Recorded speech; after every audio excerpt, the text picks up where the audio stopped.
Good morning students.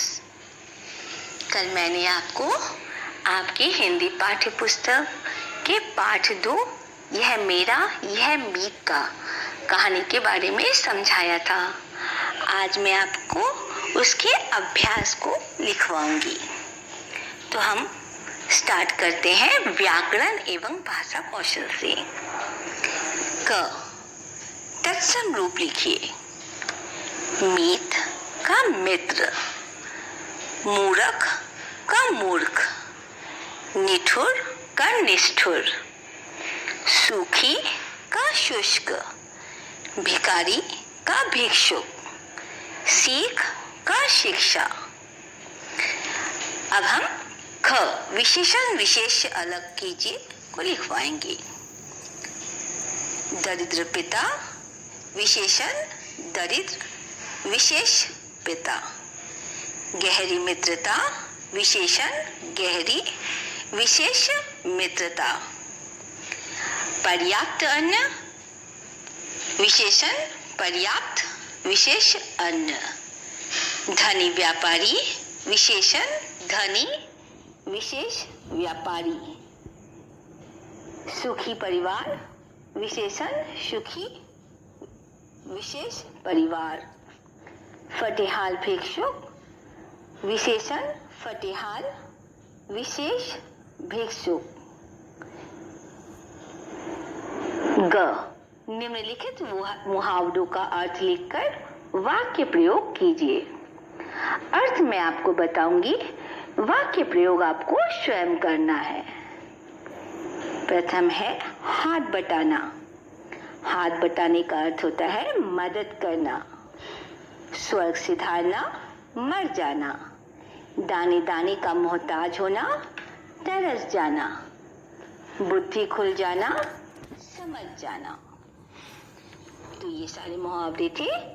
इनके वाक्य आपको स्वयं लिखना है। अब हम आपको प्रश्नोत्तर लिखवाने जा रहे हैं। प्रथम है मौखिक प्रश्न। हार्ड टास्क मास्टर किन्हें कहा जाता था? जिन्हें अनुशासन बहुत प्रिय होता है और जो बच्चों से बहुत कठोर मेहनत करवाते हैं। प्रश्न 2, गांव के दोनों बालकों में क्या संबंध था? उत्तर, घनिष्ठ मैत्री का। प्रश्न 3, राजा किस दिन स्वर्ण मुद्राएं देते थे? उत्तर, राजा पूर्णिमा के दिन 100 मुद्राएं देते थे।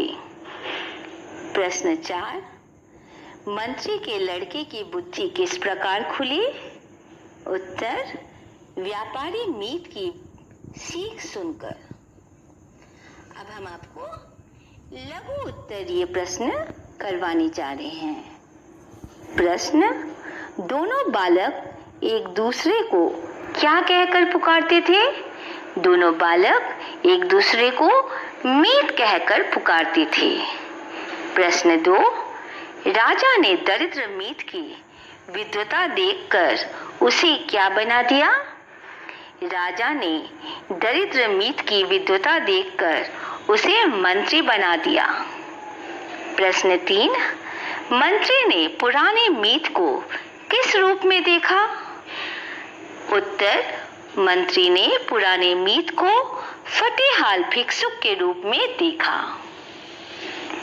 प्रश्न 4, राजा सबसे पहले आए याचक को कितनी स्वर्ण मुद्राएं देते थे? उत्तर, राजा सबसे पहले आए याचक को 100 स्वर्ण मुद्राएं देते थे।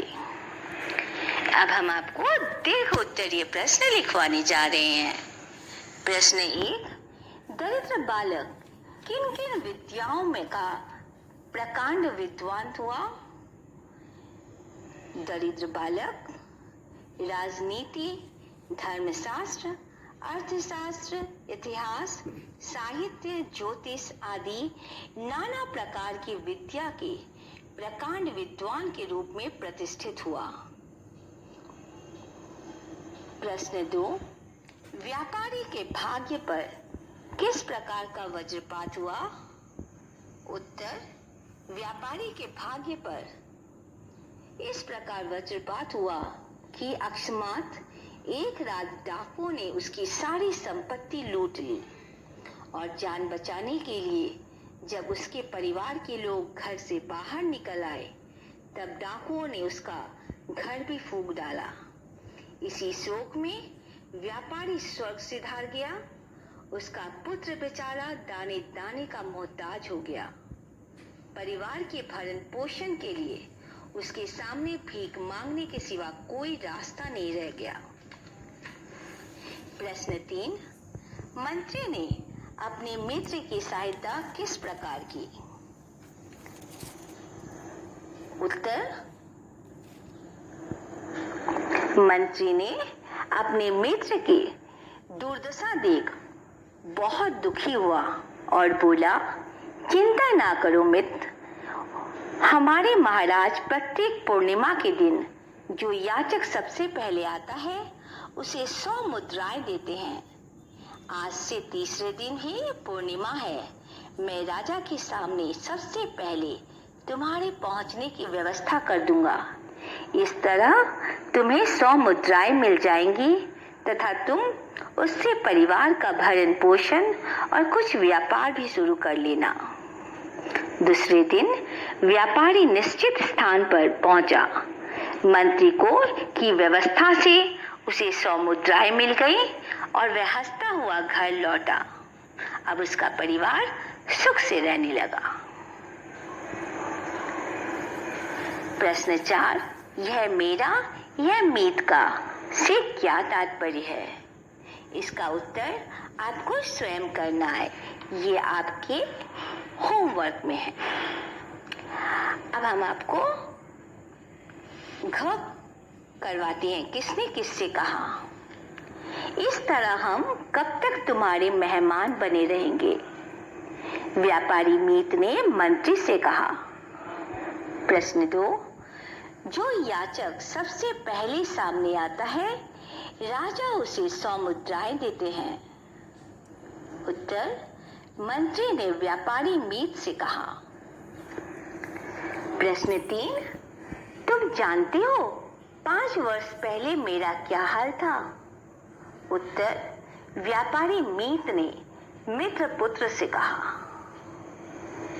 प्रश्न 4, मैं ज्ञान और गुण का लखपति हो जाऊंगा। उत्तर, मंत्री पुत्र ने व्यापारी मीत से कहा। प्रश्न 5, मैं आज ही से अपनी पढ़ाई में लगूंगा। मंत्री पुत्र ने अपने पिता से कहा। तो ये आपका अभ्यास था। रचनात्मक अभिव्यक्ति आप स्वयं करिए। अगर इसको करने में आपको कहीं भी कोई दिक्कत आती है तो जब स्कूल खुलेगा तो मैं स्वयं आपको लिखवाऊंगी। धन्यवाद।